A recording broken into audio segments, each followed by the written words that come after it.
Hi, I'm Ava. I want to tell you about my tricky relationship with my mother-in-law, Sophia.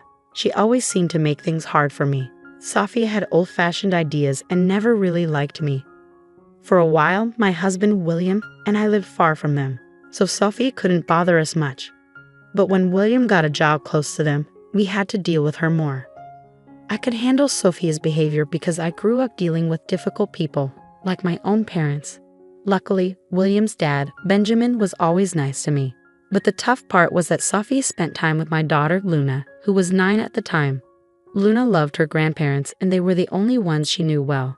Since I didn't have contact with my own parents, even though Sophia and I had our issues, I put them aside for Luna's sake. I wanted Luna to have a good relationship with her grandparents. William also cared about family a lot, so I couldn't just cut Sophia out of our lives.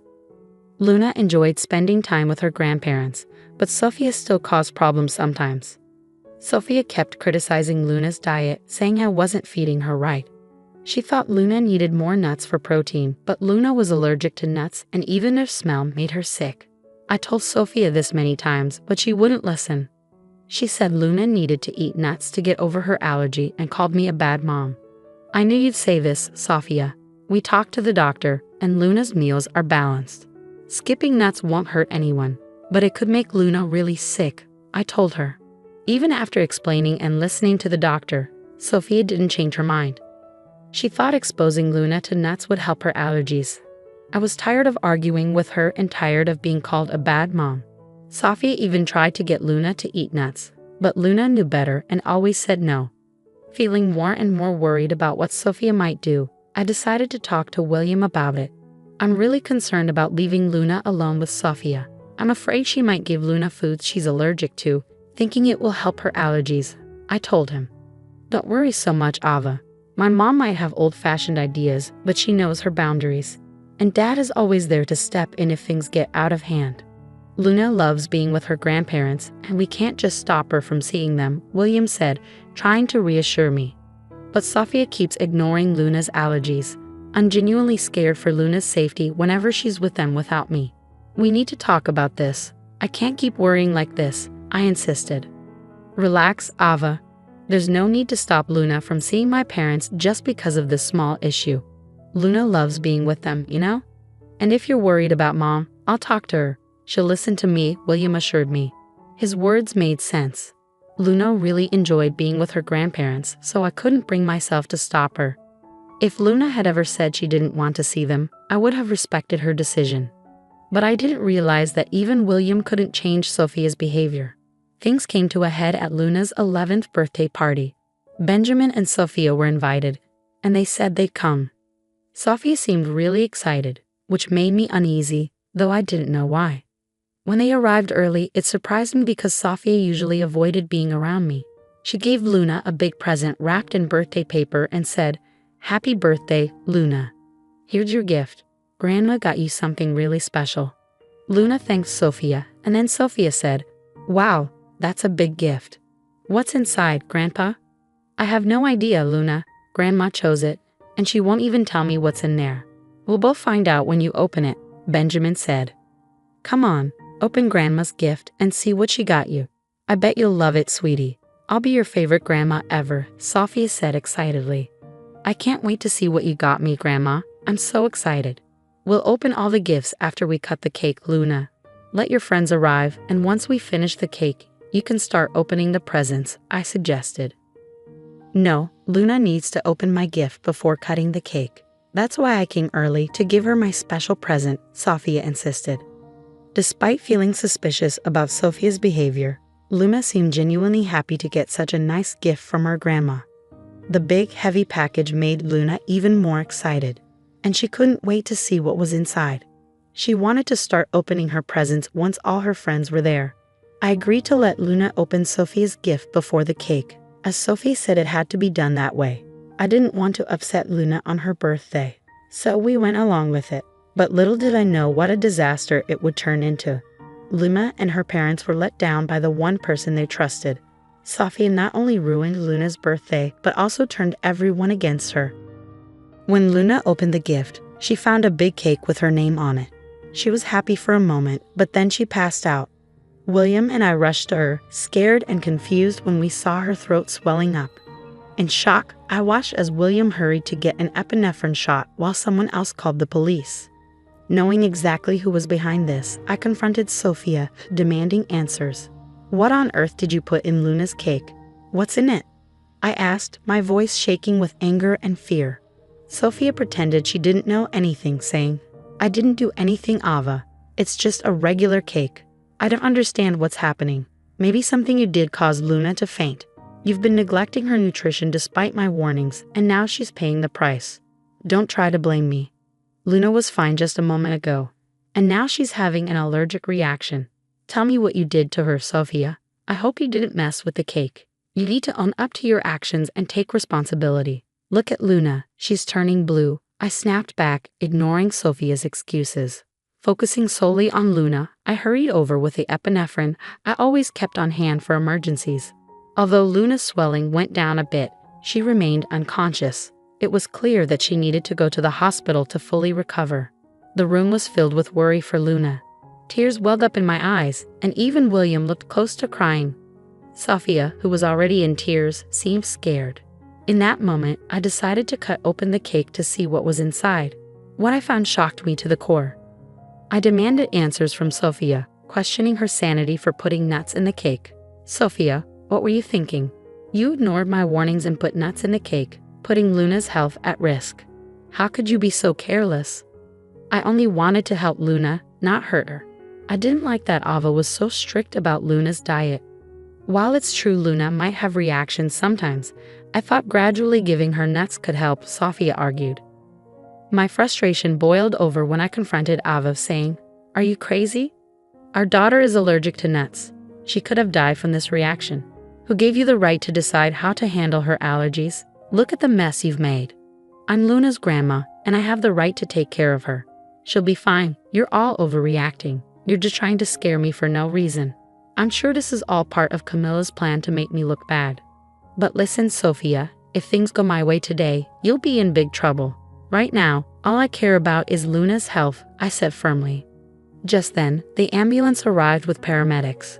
They took care of Luna and took her to the hospital, with us following closely. The doctors told us Luna would need time to wake up and would have to stay at the hospital for a day or two. We were all overwhelmed with emotion. I broke down in the hospital, finding comfort in William's arms. After calming down, I called Benjamin to let everyone know that Luna was no longer in danger. When I hung up, I turned to William and expressed my anger, saying, "I'll never forgive Sophia for what she did today. She could have put our daughter's life at risk." I've been thinking about how serious this is. It's unbelievable. Something I wouldn't have believed if I hadn't seen it myself. My mom has become someone I don't even recognize anymore. She did all of this just to make me look like a bad mom. She acted like she cared about Luna's happiness, but she never thought about how dangerous it was for Luna. Even after everything, she still says I planned it all. Today showed me how far my mom will go to make you look bad. I'm so sorry I didn't see it sooner and didn't do more to keep her away from us. I need to protect Luna from my mom's bad influence. I failed as a husband and as a father. William was starting to realize how serious the situation was, and Benjamin, who had always been a good grandfather, was clearly affected by Sophia's actions. This time she went too far. Even though she'd gotten away with things before, we weren't going to let her off easy this time. We decided then and there that we couldn't let Sophia keep hurting Luna. Her actions were a threat to Luna's safety, and we couldn't allow her to keep causing trouble in our lives. Sophia was no longer welcome in our family. We were determined to protect Luna and make sure she grew up in a safe and loving environment. It wouldn't be easy, but for Luna's sake, it was a decision we were ready to stand by. Following a heartfelt discussion, my husband and I quickly made a decision while Luna was still in the hospital. It was time to head back home. Benjamin, Sophia, and a few other guests stayed behind, eager for updates on Luna's condition. This gave us the perfect opportunity to address Sophia's actions. When we got home, 4 hours had passed since the incident. In the living room, we found Benjamin scolding Sophia while she seemed indifferent, busy on her phone. The untouched birthday cake sat sadly beside them, a painful reminder of what had happened. Despite my sadness, I held back my emotions. When they noticed us, Benjamin and Sophia hurried over. I just got an update, I said. Luna is in good hands and she'll recover soon, although she's still unconscious. The doctors are hopeful. Thank goodness, Luna will be okay. I was so worried, but it looks like everything's fine. It wasn't even a big deal. Luna will be fine, and her nut allergy will go away soon, Sophia declared. In that moment, William unleashed his anger on Sophia, scolding her for everything she had done. Benjamin joined in, expressing his disappointment, and the guests, visibly shocked, stared at Sophia with disapproval. I, too, was filled with rage. I've had it with you, Sophia, I declared. We've given you so many chances to change. Even after your actions put my daughter in the hospital, you show no remorse. This is it. You will never be allowed near Luna or our family again. You're banned from this house. You can't tell me where to go. Your son won't cut me off for no reason. I won't let you keep me from my granddaughter just because we don't agree on how to raise her, Sophia shot back. No, Mom, William replied firmly. You're not welcome near me or my family ever again. Dad can come here anytime, but not you. He's the only sensible grandparent Luna has. He's done his best to keep Luna safe. But today you put Luna in the hospital and acted like it was the right thing to do. I can't let someone so heartless be around my daughter. Sophia couldn't believe her own son was turning against her. She had always trusted William to support her, not realizing he was being rational, unlike her. Even the guests started criticizing her. Sophia felt trapped, with no one on her side, not even Benjamin. In desperation, she screamed at us, blaming me for setting her up. This is all your fault, Ava. You turned everyone against me. I'll never forgive you for this. You should be begging for our forgiveness. Your actions have ruined your reputation and kept you from Luna. I'll sue you for grandparents' rights. I'll take you to court, and the judge will let me see Luna. Just wait and see. I don't need anyone to support me.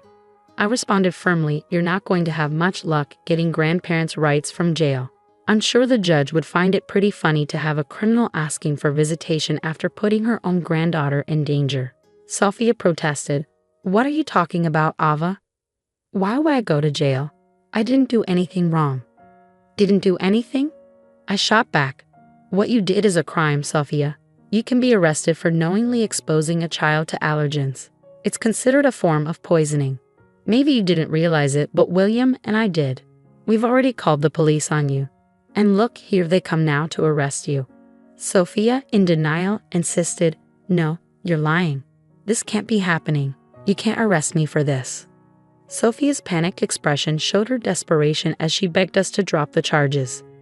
Tears flowed down her face and she started to panic. Just then, 2 officers came in and told her she was under arrest. She clung to our hands, begging us not to send her to jail. William remained unmoved, telling the cops to take her away, while I gave Sophia a cold look, showing that her deceitful game was over.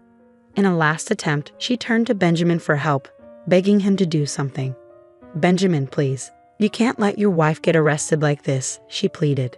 But Benjamin stood firm, saying, when my wife does something truly terrible and shows no remorse, I won't protect her. I've warned you for years to change, and you never listened. Today, you put our granddaughter in danger. I was only trying to protect her, not realizing it would hurt her so badly. Please, Benjamin, I'm your wife. You have to help me, Sophia pleaded desperately. But William stood by his decision, saying firmly, Sophia, I've already cut you out of my life. It's the right thing to do. And I plan to do the same. Tomorrow, I'll talk to a divorce lawyer. I want to end this as soon as possible. I won't stay with someone like you. I'll protect my granddaughter and my kids from you. Sophia was shocked and pleaded desperately, no, Benjamin. You can't do this to me. I'm your wife. Ignoring her, Benjamin told the cops to take her away. Sophia continued crying and begging for help, bringing a tumultuous end to an event that had long concluded. A sense of peace washed over me as William, Benjamin, and I went back to the hospital. After the other guests left, clearly upset by Sophia's actions, they promised to tell everyone what she had done. The next day, Luna woke up feeling much better, but she was terrified of Sophia. Luna cried and begged us to keep her away from her grandmother, saying how Sophia had tried to make her eat things she was allergic to. To help Luna deal with her feelings, we got her a therapist. At the same time, William and I started going to therapy together to work on our communication as a family. Having Benjamin's support was really important for all of us. With his help, we started to heal and grow stronger as a family. Sophia's life took a sharp turn for the worse after the incident. Her actions caught up with her, and she faced serious consequences. Once her own family found out what she had done, they scolded her and cut ties with her. Even her friends were disgusted by her behavior and stopped talking to her. With no one to turn to, Sophia found herself in a desperate situation, begging everyone for bail money. But she didn't get any help, and Benjamin filed for divorce the next day. Sophia was served with divorce papers while still in jail. Receiving the divorce papers in her cell sent Sophia into a fit of rage. In the following months, Benjamin was able to get a quick divorce, taking advantage of state laws. With the police report as evidence, our legal case against Sophia moved forward. Despite the expectation for Sophia to cover Luna's medical expenses, her financial struggles resulted in a lengthy prison sentence as the judge ruled against her. Moreover, we obtained restraining orders to ensure she stays away from our family. With confidence that Sophia won't have the chance to approach us again, we remain watchful. But if by some chance she tries to cross the line, she'll encounter the fierce protection of Mama and Papa Bear, who are determined to do whatever it takes to keep Luna safe.